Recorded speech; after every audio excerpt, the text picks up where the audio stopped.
welcome to Human Ascension with Ellie.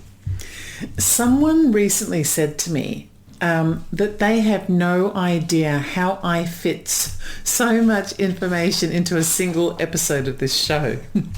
This really stuck with me because, to be honest, I don't really know how I do it either. I'm going to be completely honest with you. I listen to a lot of podcasts about a lot of topics. I have a 7-day-a-week YouTube channel. I've got a podcast. I've got this show. I'm writing a book. And what generally happens is that I'll be listening to the podcast or anything else, or watching a documentary on TV, or working on something that I'm working on, and I'll be receiving something in my inbox from whatever Medium forum that I'm subscribed to or something, and it'll spark a question in my mind.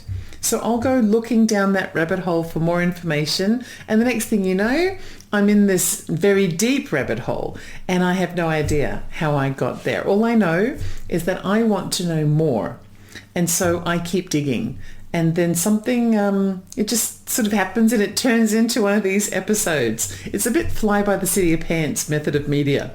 And the thing is, nearly every time it ends up going a bit over the time that the episode's supposed to be. I have an hour to try and share everything that I've been working on during the week with you, but I have a lot of trouble sticking to that hour. Actually, I've been told by Bill Skywatcher, the producer here, that I've got 56 minutes to speak here at KGRA, and he's been telling me that I need to stop at the 56-minute mark.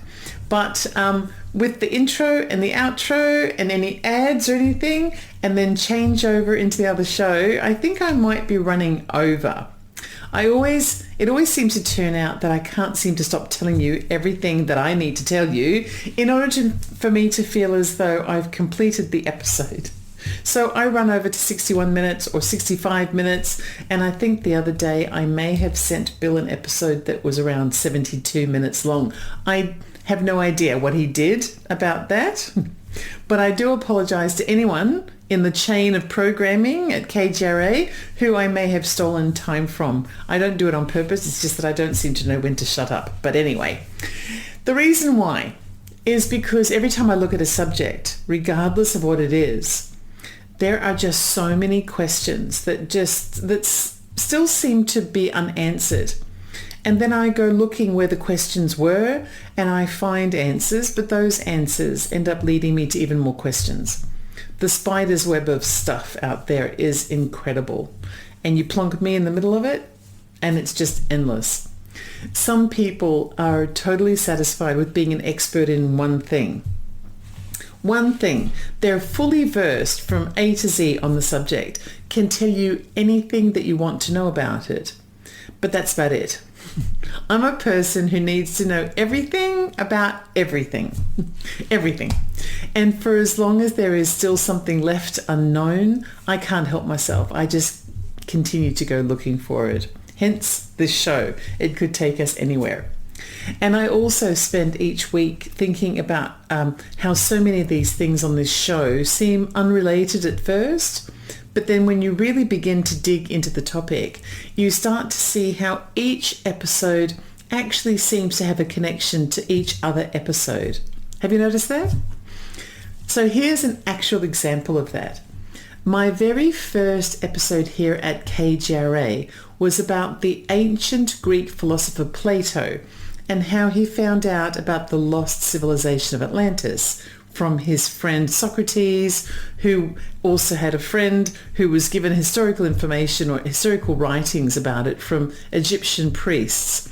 Plato talked about the lost continent and how it sunk into the oceans. Well, the Bible talks about a great flood that completely destroyed the world's civilizations, and that sounds eerily similar to the story of Atlantis. But not only that, pretty much every faith system on earth has a story about a similar kind of flood that served a similar kind of purpose of eliminating the status quo and replacing it with a new cycle of existence. And this all gets explained so many years later, hundreds of years later, by Helena Blavatsky as a necessary cleanse of the various evolutionary points in human evolution so that the next step of the evolution process can take place. So we can't ascend to something more until we've cleansed what we were before. So in that very same first episode, I also linked Plato's writings to the claims of a man who is around with us right now, a fellow called Chris Bledsoe, who became connected through visitation from the beyond by a shimmering lady in white who prophesied to Chris about a great revealing of secrets that was coming to us soon. A few episodes later, I found connections between the Lady in White and stories of Our Lady of Fatima and other famous sightings of shimmering, ethereal women in the sky who prophesize the future and give warnings to humanity. Some people call these angelic female sightings. They might call them visions of Mary, the mother of Jesus. Others consider them to be ghostly sightings, or other types of angels, or even extraterrestrials from other planets and other galaxies. And there also seems to be links to far back ancient history and the mythologies of Egyptian, Roman or Greek goddesses who may or may not have been of human form or alien form or angelic or maybe even holographic in nature. These stories of the otherworldly female entities has been a consistent theme throughout the ages of humanity. Sometimes it was even believed that humanity's creator was not the God we think of today, but rather a female deity who created us, protected us, and nurtured us through entire ages of existence. We currently live in a world where the concept of a female deity is confined to mythology. If you do a search on any goddess that was ever worshipped by a civilization or ancient culture, the first thing you'll be told is that the goddess in question is a mythical creature of some kind. But let's take a look at the word mythical for a moment, okay?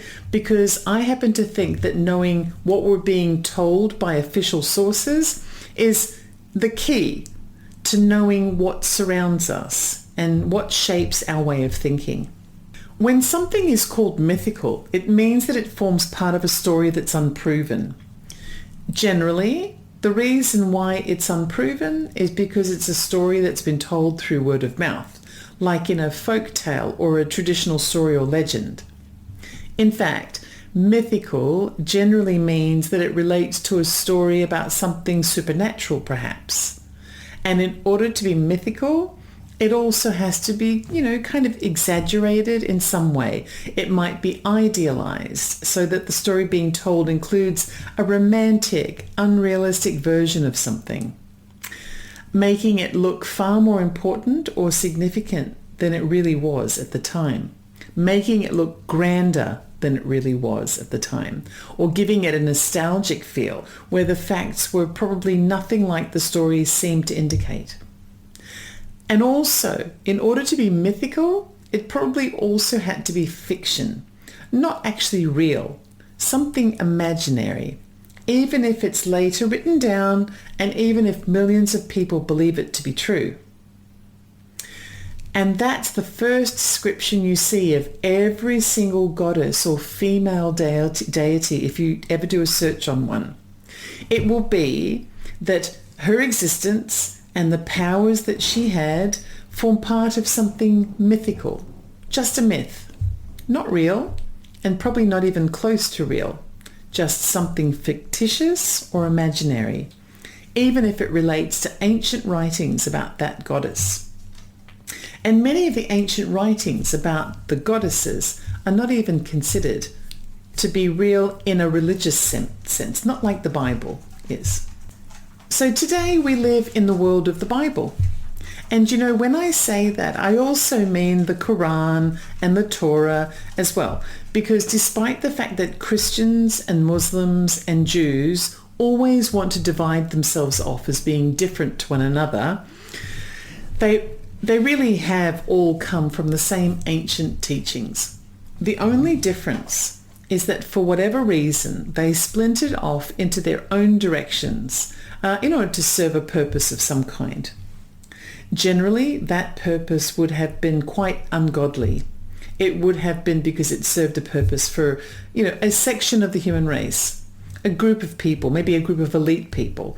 And that's one reason why all of the religious wars that seem to take place throughout the modern world are so irritating to me, because Christianity, Islam, and Judaism are all siblings of the same family, like squabbling brothers and sisters, all fighting over the last roasted potato at the dinner table.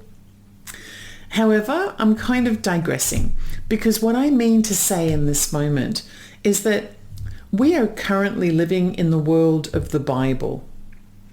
And the God that appears in the Bible is a male deity. His pronouns are he, him, and his, without question. But the teachings of the Bible are just like any other ancient writings. They arise from a story which is unproven. They were compiled from word-of-mouth stories about supernatural events that took place in the world.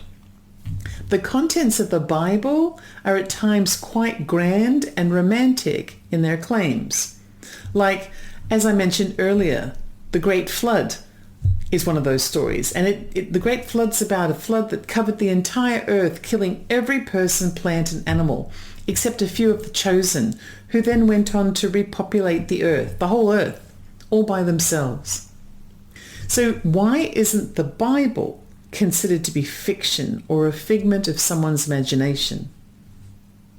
Yes, of course, there are going to be people out there who say that it is a figment of someone's imagination. But if you do a search on Google, for example, about something written in the Bible, you will never get a response from a seemingly credible source that describes the Bible as being mythological. I mean, sure, if you do a Google search on something like, is the Bible a true story? Then you might get results that question the facts of the Bible. But you can get the same kind of results about any topic. You could do a search on Google and ask the question, is modern medicine real? Or am I a real person? And somebody somewhere will have created a website page doubting the validity of whatever topic you're asking about, of course. But when you simply raise the topic of something in the Bible, generally you get a wealth of information about that topic from many different credible sources, seemingly credible sources from around the world. And none of those sources will ever begin with the words, God is a myth, or God is a mythical entity. Why not? That really bugs me. Why is it that God isn't considered to be a mythical entity, but every single goddess is? There is a popular saying out there that I'm sure you've heard before, and I wonder if it applies here. It goes, history is written by the victors. This phrase suggests that those who win conflicts or hold power often are the ones who shape the narrative of the historical events that shape our thinking to reflect their own perspective and to justify their actions. There is some really wacky stuff written in the Bible, stuff that just doesn't make any logical sense, about God's justification for doing some things, about what's right and what's wrong and things like that. And some of these things I've already talked about in previous episodes, but let's just take one very brief example. In a recent episode, I talked about the original story of how Noah, who was considered to be very righteous by God, fell asleep naked after a super boozy night. His son Ham found him naked and went off to tell his brothers, who also came, saw Noah naked and covered him up with a blanket or something. When Noah woke up, he was upset that Ham had seen him naked. So he cursed Ham's son, whose name was Canaan, with God's blessing. God obviously blessed it because Noah was his chosen one, because despite being a bit of an angry drunk, Noah was righteous in the eyes of God. And that curse by Noah against Ham's son Canaan, who's an innocent guy, has been described as the justification for the slavery of black people ever since. I mean, what? What kind of nonsense is that? It sounds like nonsense. Except that story appears in the Bible. And so it's not considered to be nonsense. It's considered to be a fact that should be shaping the hearts and the minds of all of humanity. So history is written by the victors, and the victor will write history so that it reflects their perspective and justifies their actions. So the question is the Bible a justification for a male god who might have at one time been victorious over a female goddess? And is that the reason why all of the female goddesses are called myths now, and the male god of the current times is treated like a fact, even though there's no proof he ever existed, or even that he ever exists now?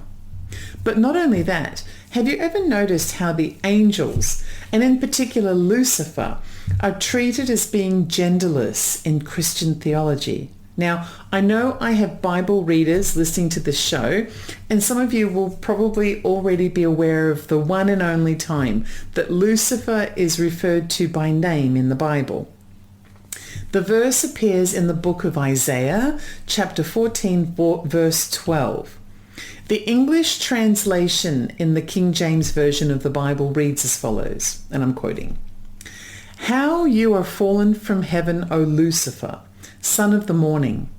How are you cut down to the ground, you who weaken the nations."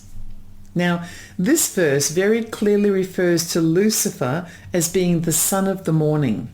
So definitely a male. And the reason for this, if you ask Christian theologians, is because the original Hebrew word being used in this instance is ben, which in English means son. And yes, it does mean son, except that's not all it means. The word ben in Hebrew actually means child, child of no particular gender. But what happened is that an assumption was made during translation that the word ben meant a boy child.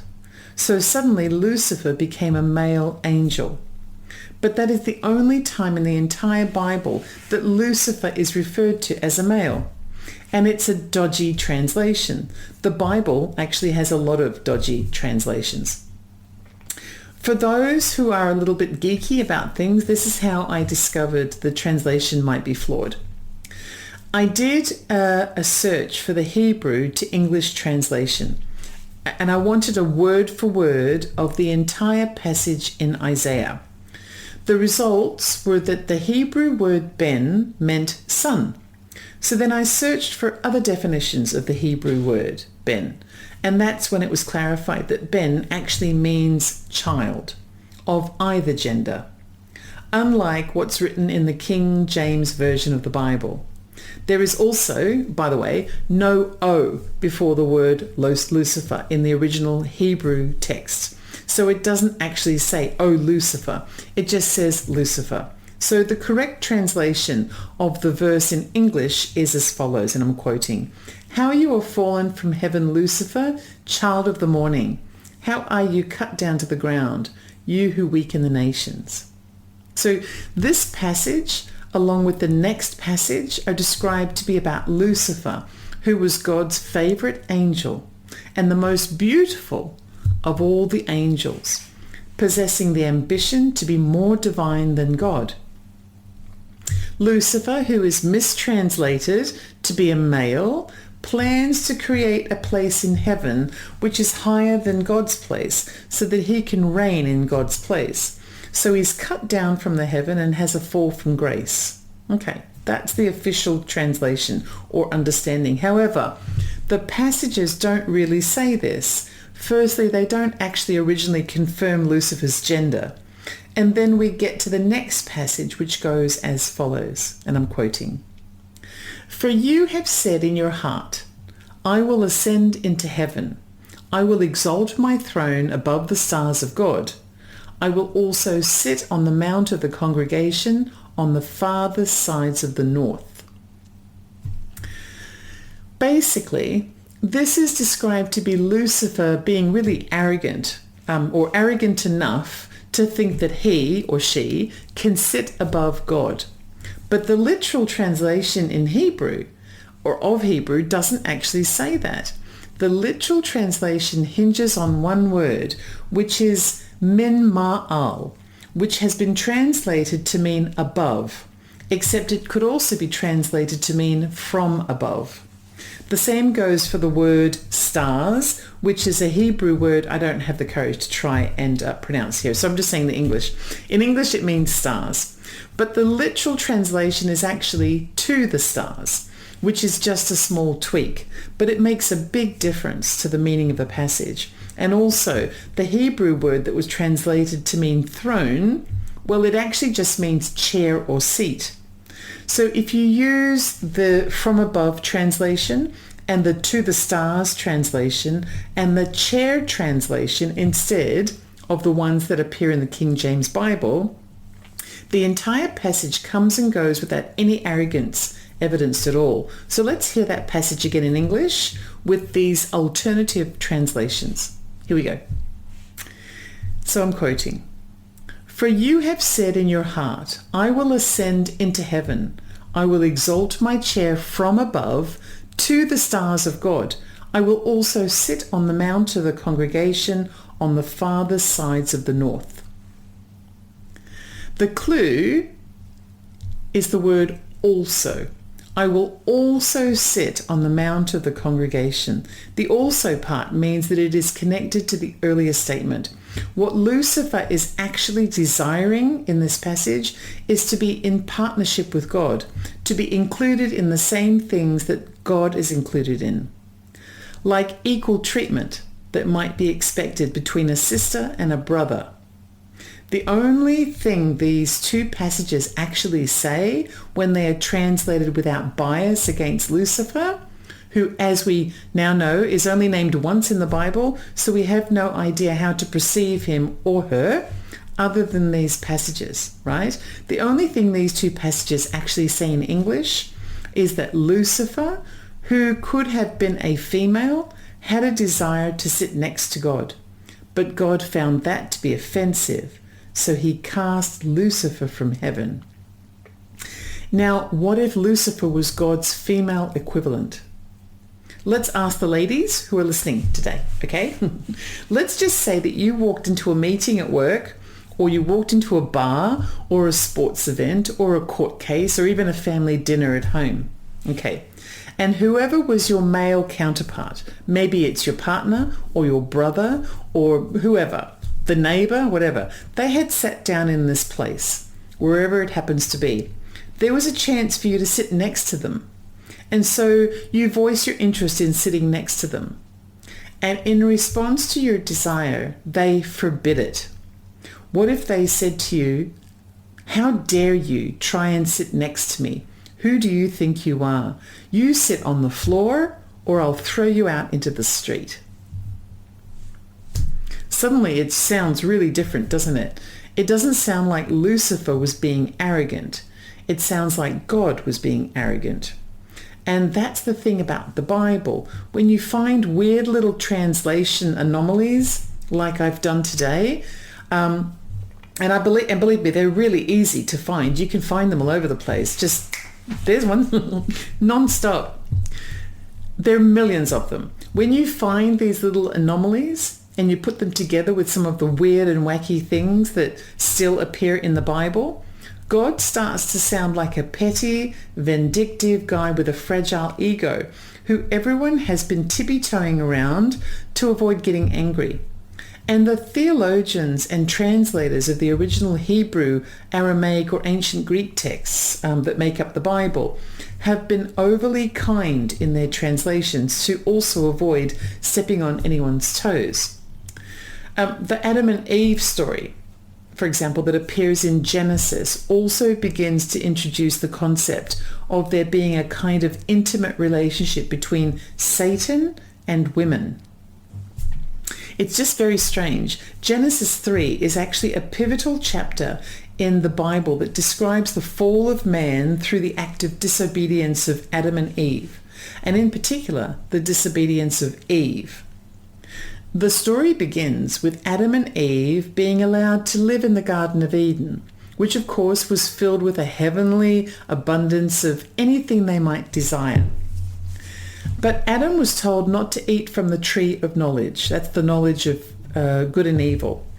The chapter then begins to tell a tale of temptation that incorporates Eve and a serpent. The serpent, who is described as being more cunning than any beast, approaches Eve and questions God's command not to eat from the tree of knowledge. The serpent is often associated with or identified to be a tool of Satan. Well, he deceives because he's more cunning than any beast. He deceives Eve by suggesting that eating the fruit will make her like God. Well, not really, but that's how it's often portrayed to Christians. What the serpent actually says to Eve is that God's instructions, which God only gave to Adam, but he didn't give the instructions to Eve, were that if they ate from the tree of knowledge, they would surely die. The serpent said that that wasn't true, and it actually turned out that the serpent was right. They ate from the tree and they didn't die. So God had lied to Adam, and he hadn't even bothered to tell Eve. So as it turns out, Eve listened to the serpent and ate from the tree. She also offered the fruit to Adam, who had been directly told by God not to eat from the tree. But Adam ate from the tree as well. So he was directly disobedient. He was in fact the only one who was directly disobedient. But when God found out, he raised it with them both, and Adam blamed Eve. There is no question in the Bible as to why Adam blamed Eve. She didn't pin him down and force feed him fruit. He took it himself. He could have said no. But when he was confronted, he blamed Eve. Actually, he blamed God and he blamed Eve. He said, and these are the quotes, "The woman who you gave to be with me, she gave of the tree to me and I ate." A double blame. Firstly, what a coward Adam was, right? He was the one who God had put in charge of which trees people could eat from. If a serpent was deceiving Eve, it was actually Adam's job to, at the very least, remind Eve of the one and only rule in the Garden of Eden, or maybe to come to her rescue. But he didn't bother. He was very quick to blame Eve when things went wrong, though. You know, we all know people like that. But more importantly, if God didn't want them to eat that tree, why eat from that tree? Why did he put the tree in the garden in the first place? The creation and purpose of the Garden of Eden appears in Genesis 2:9, which says the following. Okay, so let's have a look. "The Lord God made all kinds of trees grow out of the ground, trees that were pleasing to the eye and good for food. In the middle of the garden were the tree of life and the tree of the knowledge of good and evil." So what it says there is that God purposefully put the tree of knowledge into the Garden of Eden because it was good for food. So who's going to eat it? The only people there were Adam and Eve. So who's going to eat the food there? Adam and Eve are going to eat the food. And if Adam and Eve couldn't eat from the tree of knowledge, well, who else was going to eat from it? Because it was there because of the fact that it was good for food. That was the whole point of it being there. So somebody was going to eat it. Who? There wasn't anyone else. And why did God put the serpent in the garden? And if God knew what Lucifer had in his or her heart about wanting to sit in a throne above God, how come he didn't know what was in the serpent's heart when it came to the fruit? Or what was in Eve's heart or in Adam's heart?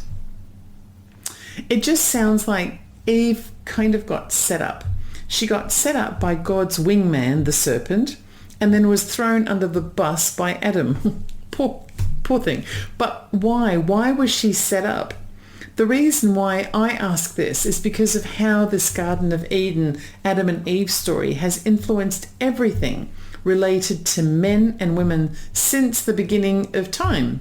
So in response to this indiscretion of Adam and Eve, what God does is he curses everybody. He shortens the lifespan of all humans forever. He forces men to work their entire lives, although he seemed to miss a few men, because I'm aware of quite a few in my life, in my history, who don't work much at all. But anyway, and he cursed women to have painful childbirths, which really only affects women who give birth, which also doesn't make sense, right?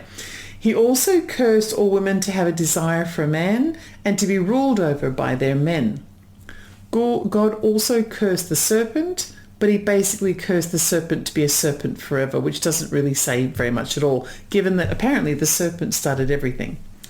But God also said something else, which I find most interesting, and it links to the topic of Lucifer and the history of female goddesses. In Genesis 3:15, God says, "I will put enmity between you and the woman, and between your offspring and hers. He will crush your head, and you will strike his head." This verse establishes a perpetual conflict between the serpent and humans, which has been translated to be a perpetual conflict between Satan and humanity. But it also highlights the woman's role in this conflict.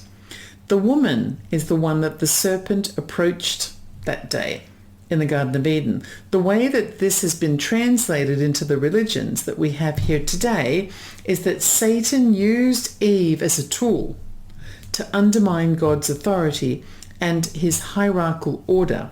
Eve aligned with Satan against Adam, and both were caused to align against God.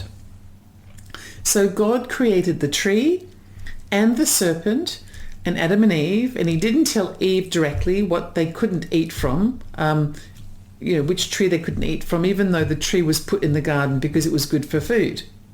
And then he cursed Eve and all women following her for the rest of eternity that they must come second to a man forever. And Eve ended up being associated with the deceptive serpent, which is associated with Satan. Meanwhile, Adam just had to go and get a job. So what ended up happening is that all these years later, millions of years later, many Christians interpret Genesis as being as having established the fundamental shape of biblical gender roles.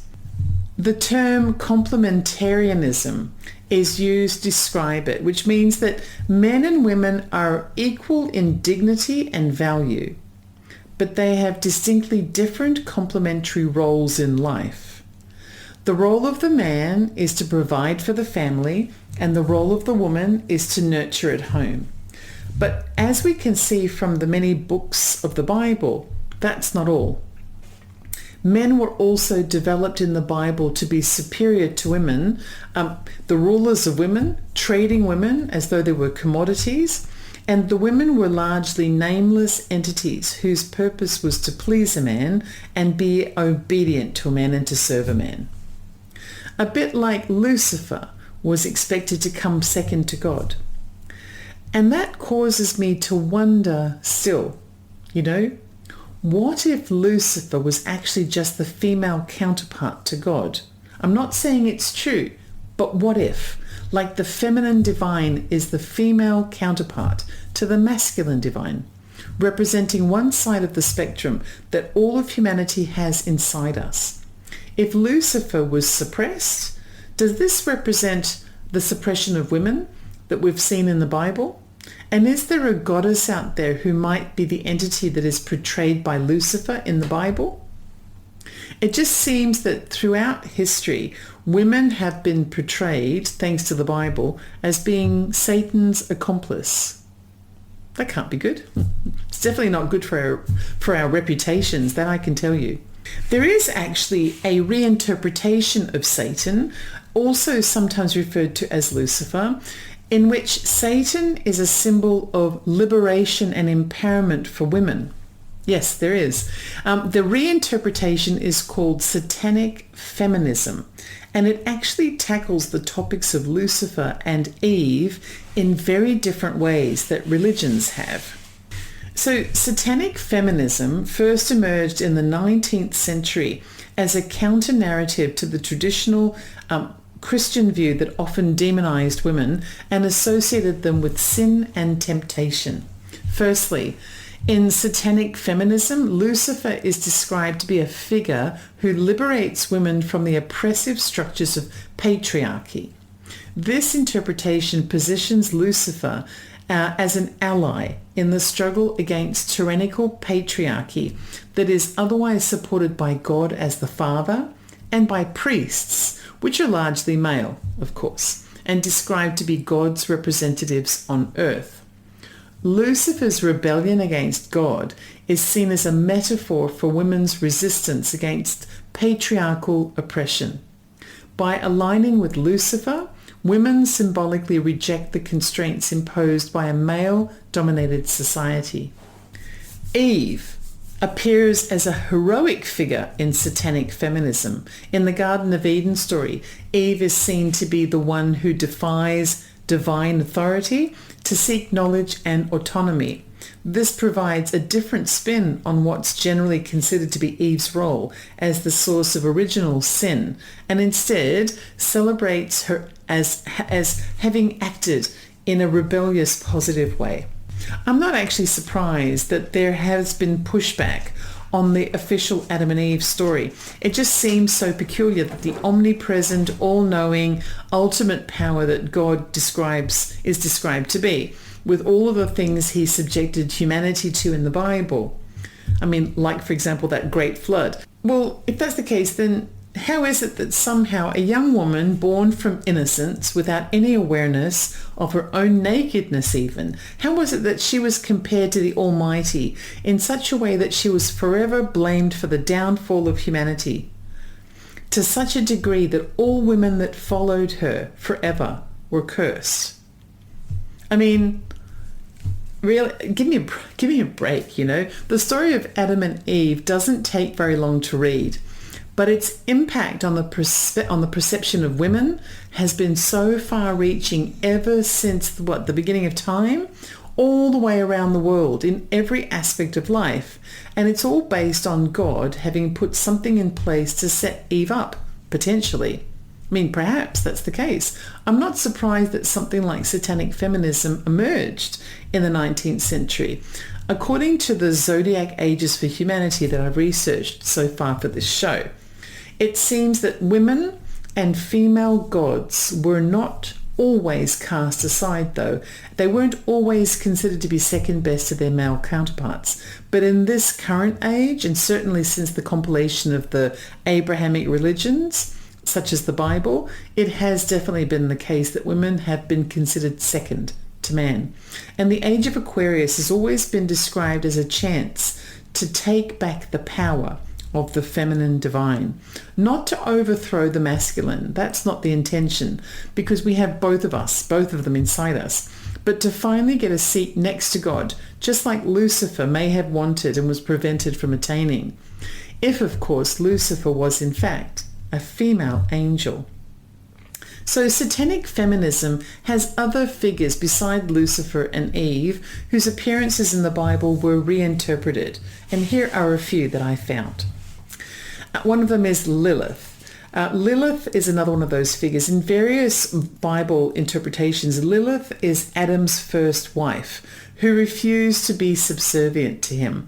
In satanic feminism, she symbolizes rebellion against patriarchal control and the assertion of female independence. Baphomet is another example, and Baphomet is an entity that I'm very familiar with because it happens to appear in the Rider-Waite tarot deck as a symbol. In fact, Baphomet is the source of the image of the presiding figure in the Devil card in tarot. It's an enigmatic entity that appears in the Bible depicted as both male and female, and was reinterpreted by satanic feminism to challenge the traditional gender roles and promote the idea of gender neutrality or fluidity, and also gender equality. Oh my gosh, gender equality. No wonder it's referred to as the devil. We can't have gender equality, not even for a moment. Also, witches were reinterpreted to be rebels against patriarchy. The witches in the Bible were considered to have deceiving kind of serpent-like qualities. But in satanic feminism, witches are seen to be women who possessed knowledge and power that threatened the male-dominated society. And finally, the psychics and fortune tellers that often appear in the Bible, to which Christianity in particular has chosen to interpret as being instruments of Satan. they were discussed in satanic feminism from an entirely different perspective as well. For example, spiritual mediumship was really one of the only kinds of professions that was available to women throughout history, including all the way up to the 19th century. What it allowed them to do, it allowed them to make money independently by claiming to be a spiritual medium and to have public influence in their communities regardless of their economic background and whether or not their family were affluent. You see, to be a priest, you'd need to be ordained and you'd also need to be a male. But a medium didn't need to be ordained. All they had to do, all they needed was to say that they considered that they had the gift. The concept of spiritualism provided an empowering platform for women so that they could challenge traditional gender roles and assert their independence. By claiming to communicate with spirits, women could gain authority and respect in a male-dominated society, and they wouldn't have to jump through the hoops that obviously they'd be prevented from going through because they were women. The whole concept of fortune-telling and psychic readings became intertwined with the broader themes of rebellion and liberation in satanic feminism. It provided ways for women to access hidden knowledge and power so that they could sort of upend the norms of the patriarchy and get beyond that. Satanic feminism overall was not about worshipping Satan, quite the opposite. It was purely what it appeared to be on the surface, a reinterpretation of what the figures of Lucifer, Eve, Lilith, Baphomet and others really stood for in the evolution of humanity since its creation. Satanic feminism found a way to express itself in culture and literature.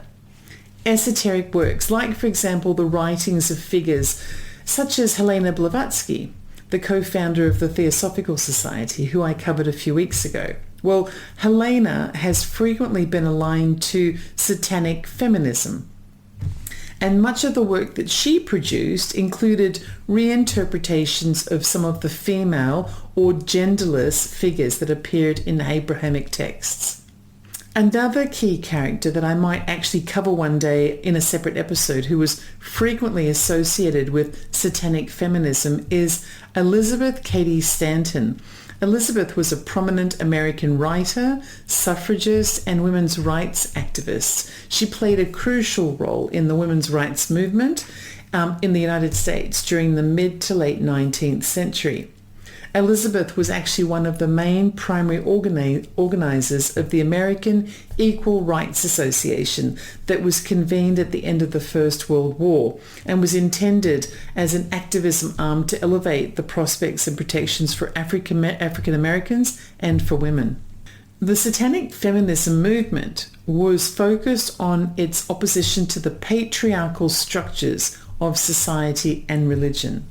It was a celebration of female empowerment and a recognition of female entities in history, particularly in biblical historical accounts that were likely to have been translated into part of a disinformation campaign by whoever won the conflict between the male and female battles that were taking place long before anything that we're aware of. So the legacy of satanic feminism is multifaceted and has had a lasting impact on various aspects of culture, gender studies, and feminist thought. It challenges traditional patriarchal narratives, particularly those that portrayed women as being subservient and inherently sinful. It emphasized the importance of female empowerment and autonomy, and it allowed for women to seek their independence from men. We've been taught to believe that the whole point of being a woman is to find solace in the company of a man, to finally latch on to a man, be married, have children, and have that traditional role. But as it happens, statistically, we're more likely to live longer when we don't do those things. But that actually is just a nifty little side statistic. When it comes to satanic feminism, it also found ways to express itself.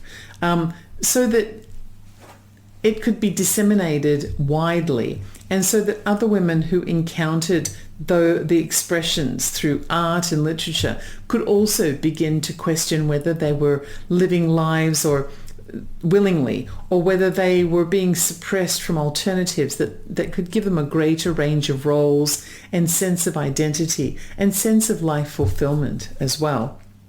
Remember at the top of the show that I said that it's really quite notable that female deities are always being referred to as mythical, like fabrications, fiction, like they're not real. They're just romantic, stylized concepts that are probably someone's imagination. Well, during my research, I found a brief paragraph on how satanic feminism has left its legacy in the ongoing fight for women's equality around the world. Here's what it says. For reference, this is a passage from a book by Per Faxneld, who is a Swedish religious historian and author. Per has written a multitude of books and academic articles about the esoteric messages which appear in religious scripture, but also the concepts of feminism that are hidden in Bible texts, and how many messages that, actually appear in religion that demonstrate that all is not really as it seems. Okay, so here's the quote from the book. Satanic feminism sheds light on neglected aspects of the intellectual history of feminism, Satanism, and revolutionary myth-making. It highlights the intersections between esotericism, literature, art, and the political realm, offering a unique perspective on the struggle for women's liberation. First of all, Per is acknowledging that a lot of what we know about the history of humanity is revisionary myth-making, the version of the history that has been described by the victor. So what would history be? How would it be written if Lucifer had won that conflict, or if Eve had won her conflict? And with that, let me take you way back, way back to episode 1 of this show, when I talked about Chris Bledsoe and the Lady in White. Yes, the Lady in White that I mentioned when I first began today's episode.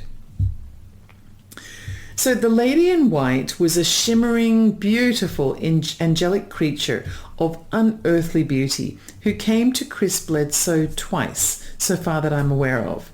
First in around 2007 and then later in 2012. I devote an entire episode to her encounters with Chris. I also do a read-through of his word-for-word hypnotic regression session that he undertook about his 2012 encounter with the Lady in White. So if you're interested, you can always go back and listen to that. But in 2012, the lady shared a prophecy with Chris, which he has largely shared with the world already in a book that he published last year called UFO of God. But also he's shared this in numerous interviews that he's given since 2012, which largely went unreported until suddenly they were reported. The Lady in White said that in 2026, the truth of the world and humanity's origins will be revealed to all in unmistakable ways during a time of great challenges, and that there's a battle going on between the light and the dark forces, and that the feminine has been suppressed, but she has a chance to re-emerge. But humanity must choose love over fear in order to follow its path towards an evolution. It must choose the invitation that it's given to follow the feminine energy of love. And that makes me wonder about the rest of the Bible and what it might contain that we haven't yet talked about, and whether there are clues that we can find which may help us to know what has also been wrongly interpreted to suit a patriarchal vision for the world. I suggest we go on a search. What do you think? I'll be back next week. I'm going to go and see what I can find, and then I'll share it with you here on this show. If God is only the male half of a two-halved divine entity, and there was always expected to be another half sitting equally beside him in heaven, a feminine deity who helps to partner and equal out the evolutionary oversight of the world and humanity. And if she was suppressed, and if we only ever got to know about half of the story, what is the real story? I mean, is there a real story that we're missing out on? Let's just see if we can find out. My name is Ellie, and you can find me at Ellie Dreams and Under on YouTube. I'm also on Facebook, Threads, Instagram, and recently I've started TikTok. It's taken me a while to figure TikTok out, but I think I'm getting there. I'm on the hunt for knowledgeable people to appear as guests to discuss many of the wide-ranging concepts that are discussed on this show. If you are one of those knowledgeable people and fancy a chat, get in touch at elliedreamsandunder@gmail.com. I look forward to hearing from you. And thanks to everyone who's listening on one of KGRA's broadcasting platforms. If you'd like to become a member of the KGRA viewership family and watch any of your favourite shows live with other watchers, experiencers, spiritualists and weirdos like me, then go to live.kgradb.com and enter promo code Ellie to get 30% off your subscription. That's it for today. It's been a pleasure. Until next time.